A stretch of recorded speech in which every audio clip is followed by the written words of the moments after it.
Vamos então agora ao quarto caso especial de estequiometria. Tá? Que nesse caso é quando há reações consecutivas. Tá? O que é isso? É quando o produto de uma reação, quer dizer, a substância produzida numa reação, vai ser consumido na próxima. Tá? Então o que foi produto na primeira vai ser consumido na segunda, o que foi produzido na segunda vai ser consumido na terceira, e assim segue. Uma questão desse tipo tem duas ou mais reações. Tudo bem? Vamos lá então. Então, reações consecutivas. Tá? Eu estou colocando um exemplo aqui, que ao mesmo tempo que a gente já vai usar, aí, que está no exercício 3 da nossa lista, mas que é muito significativo, isso já apareceu em muitas questões de provas, e não tenham dúvida, pode aparecer em tantas outras. E ele por si só já é importante, tá? Que é como se obtém ácido sulfúrico na indústria. Tá? Não existe ácido sulfúrico na natureza, existe enxofre. Nós temos muitas minas de enxofre por aí, tá? Então o que acontece? Queima-se o enxofre e obtém o dióxido de enxofre.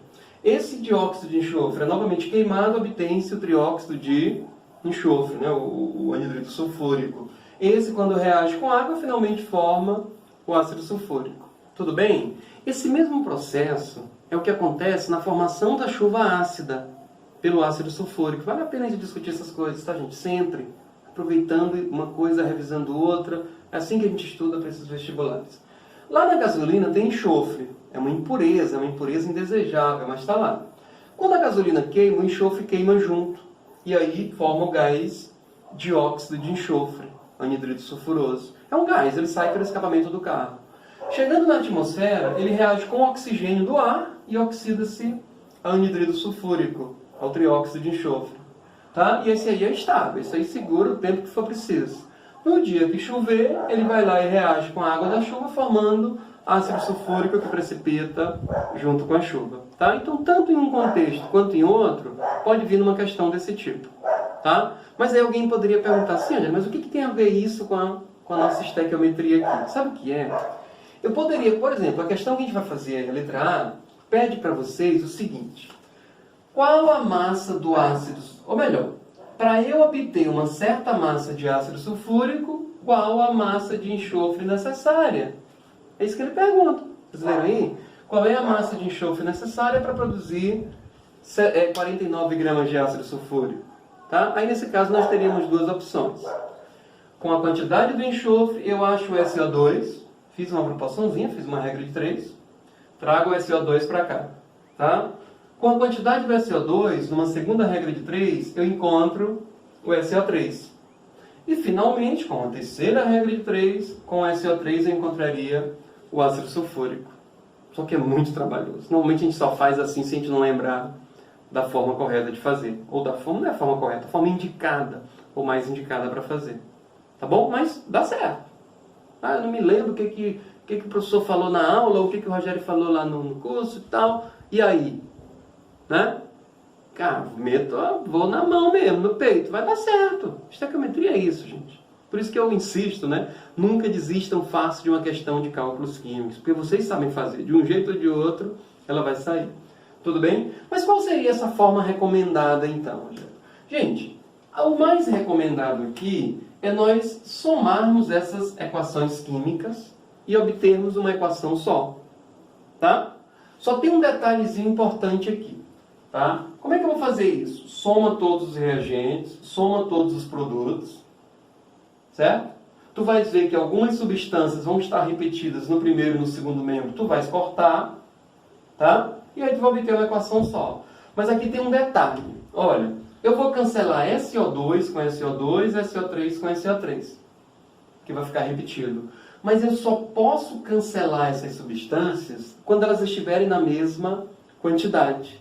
Aqui tem 1 mol de SO2 e aqui tem 2. Mas eu não poderia cortar e sobrar um aqui? Não. Aqui não pode. Sabe por que não pode? Porque aqui nós partimos do pressuposto de que todo o SO2 formado na primeira foi consumido na segunda. Certo?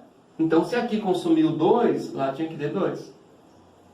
Se aqui tem 2 SO3, pois lá também vai ter que ter 2. E aí é só multiplicar pelo número que vocês quiserem para igualar. Nesse caso aqui está muito fácil eu multiplicar essa segunda equação por 2. Multiplica toda. Né? Por que eu multipliquei por 2? Para cancelar SO2 com SO2. Como tem 2 SO3 na segunda, eu também preciso de 2 na terceira. Então, multipliquei toda a equação 3 por 2. Tá? Outra opção teria sido só eu dividir a segunda por 2. Ficaria uma fraçãozinha aí, mas daria certo. Tudo bem? Agora eu posso cortar SO2 com SO2. Só posso cortar se tiver em quantidades iguais. Tá? SO3 eu corto com SO3. E o que sobrou aqui de tudo isso? Ó, sobraram 2 mols de enxofre, mais, aqui eu somo, eu não corto não, eu faço é somar. 3 mols de O2 mais 2 mols de água, do lado dos reagentes. E lá do lado dos produtos, sobrou o quê? Somente o ácido sulfúrico. 2 mols de ácido sulfúrico. Gente, agora, se vocês relerem o problema que foi posto aí para nós, né, vocês vão ver que nós estamos diante de um caso simples de estequiometria. Lá o primeiro caso geral. Tá? Porque ele quer saber qual é a massa de enxofre necessária para obter 49 gramas do ácido sulfúrico. E aí está fácil. Né? Ler, reler, substituir e resolver. A proporção aqui está de 2 mols do enxofre para 2 mols do ácido. Cada mol de enxofre, então, são 32 gramas. E cada mol de ácido sulfúrico são 98 gramas. Tá? S32, H igual a 1, O igual a 16. Isso é sempre dado. Então, peraí. Se para obter essa massa aqui de ácido sulfúrico são 64 gramas de enxofre, para eu obter 49 gramas do ácido, o valor aqui vai ser X. Certo? E esse X está fácil, na verdade essa conta está fácil de fazer, né? Porque eu poderia cortar 2 daqui com 2 de lá. Eu estou vendo que 49 é metade de 98, então esse X vai ser metade de 32. E a resposta, 16 gramas de enxofre. Tá? Esta é a resposta da letra A. Tudo bem? E a letra B? Né? O que ela está te pedindo aí? O ar atmosférico contém 21% de gás oxigênio. A questão está te informando isso. Que volume de ar atmosférico conterá oxigênio suficiente para a combustão completa de 32 gramas de enxofre, preste bem atenção, a óxido sulfúrico, nas condições normais de temperatura e pressão? Ele vai queimar enxofre, só que ele não quer parar no SO2 não. Tá? Isso aqui é o sulfuroso. Ele quer ir até o sulfúrico. Então, nesse caso aqui, para eu responder a letra B, eu vou usar somente as equações 1 e 2 e fazer o mesmo procedimento que eu fiz anteriormente. Tá? Então, está aqui a equação 1, está aqui a equação 2, já multipliquei a 1 por 2 para poder igualar. Tá? Vou cortar SO2 com SO2, sobraram 2 enxofres, 2 mais 1, 3 oxigênios, 2 SO3. Tá certo? 2 mols de enxofre para 3 mols de oxigênio. Para o enxofre eu quero massa, por isso que eu substituí pela massa molar. Para o oxigênio eu quero volume, por isso que eu substituí pelo volume molar. Lembra? O volume de um mol de qualquer gás nesse NTP? Muito bem, 22,4 litros. Só que aqui são 3 mols, por isso 3 vezes isso. Então, se 64 gramas do enxofre está para esse volume de oxigênio, os 32 gramas que a questão está pedindo vão estar para X. Fazendo nossas continhas, nós vamos encontrar 33,6 litros de gás oxigênio. Certo? É a resposta da questão? Não. Porque ele quer para vocês calcularem o volume de ar atmosférico. Volume de ar atmosférico. E o ar atmosférico não é 100% gás oxigênio. Nós não temos 100% de oxigênio no ar, nós temos cerca de 20% e a questão aí mandou vocês usarem 21%. Tá? Aqui vai até uma dica. Se a questão não informar, como está aí, para efeito de cálculo, eu posso considerar que no ar atmosférico nós temos 20% de oxigênio. Mas como essa questão em especial me deu 21%, então está aqui. Ó. Esse volume é só o oxigênio, ou seja, corresponde a apenas 21% do ar.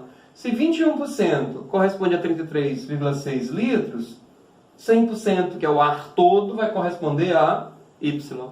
produto dos meios igual ao dos extremos. Fazendo essa continha aí, nós vamos encontrar 160 litros de ar atmosférico. Esta é a resposta da questão, ou melhor, da letra B da questão 3.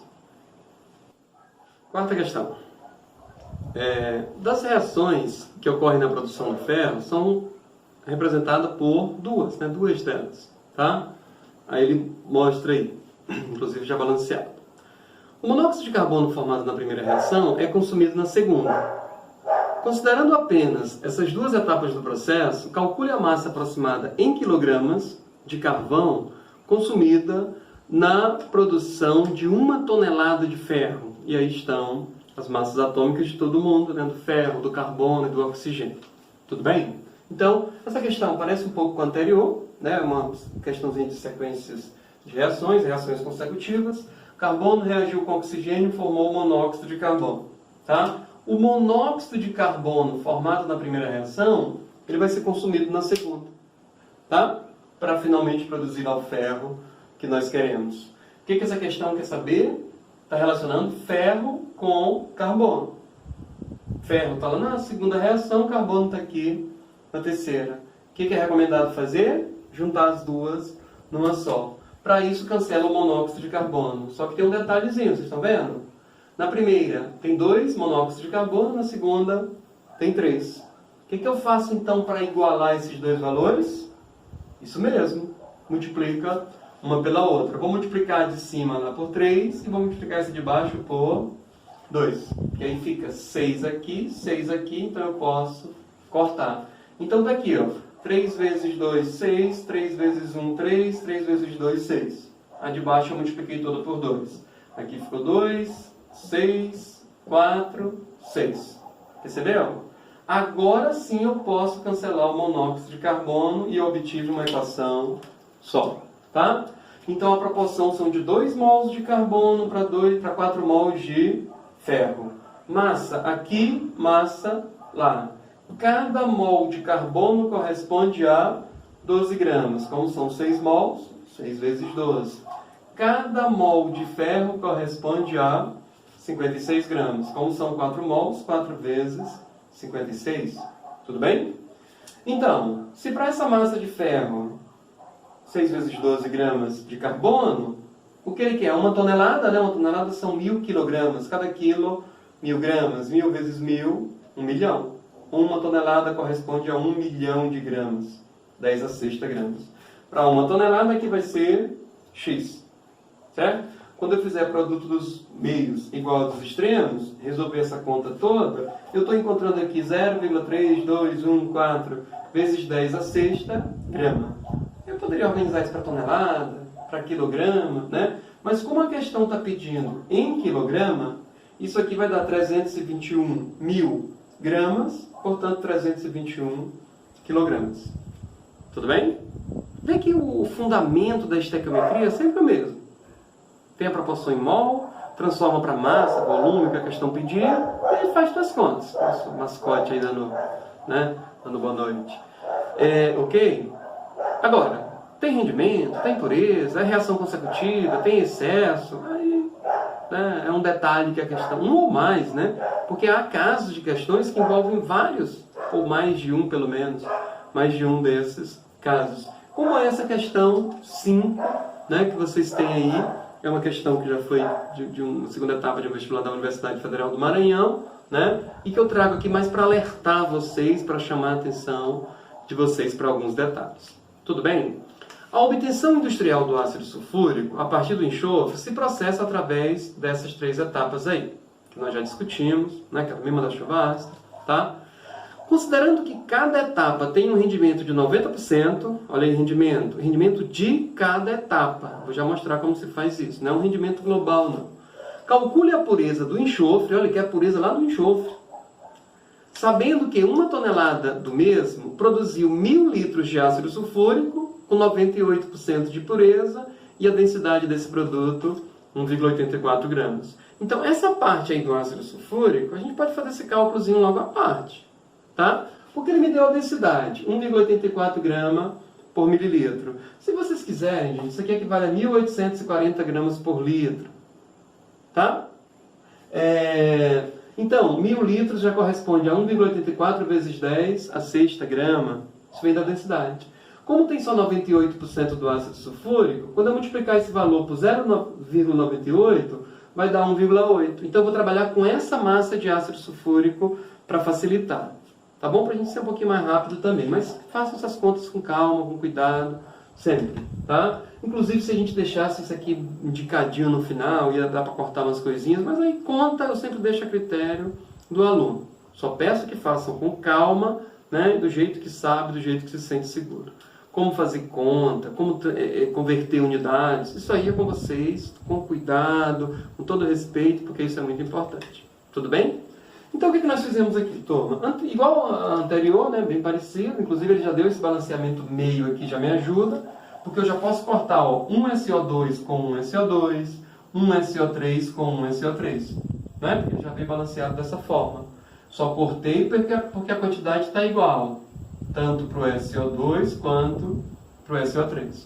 O que sobrou? Um enxofre, 1 mais meio, 3 meios de O2, mais uma água, no produto ácido sulfúrico. O que nós estamos relacionando? Enxofre com ácido sulfúrico. Para cada 1 mol de enxofre, 1 mol de ácido sulfúrico. Massa aqui, massa lá. Quanto é a massa de 1 mol do, ácido, do enxofre? 32 gramas. E do ácido sulfúrico, 98. Tá? Aqui nós temos um detalhezinho que eu preciso dizer para vocês. Ele me deu o rendimento de cada etapa. Esse foi 90%, esse foi 90%, esse foi 90%. O que eu fiz aqui, gente? Ó, juntei tudo numa equação só. Montei normal. Lembra que rendimento multiplica lá em cima nos produtos? Mas observem aqui. Multipliquei o rendimento da primeira etapa, multipliquei o rendimento da segunda, multipliquei o rendimento da terceira. É preciso isso. 90% de cada um. Então, vezes 90%, vezes 90%, vezes 90%. Tá? Tem exercício desse tipo, porque esses rendimentos são diferentes. O rendimento da primeira foi 90, o da segunda foi 70, o da terceira foi 80. Multiplica lá direitinho. Tá bom? Então, 10 a sexta grama é a tonelada de enxofre que ele disse que usou. 1,8 vezes 10 a sexta grama de ácido sulfúrico foi aquele valor que nós arrumamos ali em cima. Tá? Então, eu multipliquei o rendimento lá em cima nos produtos, multipliquei a pureza aqui embaixo nos reagentes. O que é esse X? É o grau de pureza do enxofre que foi utilizado. Quando eu fizer essas continhas todas, produto dos meios, igual dos extremos, eu fiz aqui na calculadora rápido para a gente ganhar tempo, tá? Mas vocês podem refazê-los aí sem nenhum problema para confirmar isso. Quando eu fiz tudo isso, encontrei o X 0,8, que corresponde a 80%. Esse foi o grau de pureza do enxofre. Tá? Vocês viram que essa questão é trabalhosa, né? Bem trabalhosa mesmo. Nós estamos trabalhando com reações consecutivas, ela falou de pureza, falou de rendimento de cada etapa, e o produto que ele me deu, ele ainda me deu volume, com a densidade para eu achar a massa, e ainda me disse que ele não foi obtido 100% puro, ainda teve um pouco de água ali. Né? Então, todo um raciocínio aí que eu precisei usar para resolver essa questão. Tudo bem, gente? Muito obrigado. Em caso de dúvida, é só voltar aí nos vídeos anteriores ou mandar a sua dúvida aí para nós. Obrigado. Até a próxima.